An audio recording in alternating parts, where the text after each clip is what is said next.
امریکی صدر Donald Trump نے ایران کو پھر بڑے حملے کی دھمکی دے دی. کہا کہ اگر ایران نے معاہدہ نہ کیا تو جوہری تنصیبات کو تباہ کر دیں گے. اس بار ایران کو سخت مار پڑے گی.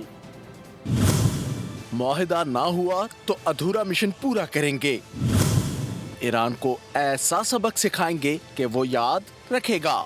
ٹرمپ کی ایران کی ایک بار پھر جوہری مراکز سمیت دیگر تنصیبات کو تباہ کرنے کی دھمکی.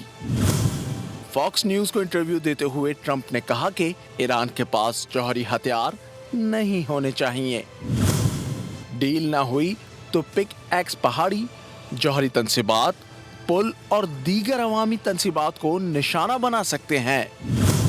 ٹرمپ نے فاکس نیوز سے گفتگو میں کہا کہ ایران کو سخت مار پڑے گی. ہم انہیں بری طرح شکست دیں گے. ٹرمپ کا عراق میں کی گئی کارروائی کا بھی ذکر.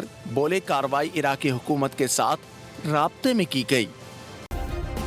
سبسکرائب کریں اور بیل دبائیں تاکہ کوئی خبر رہ نہ جائے.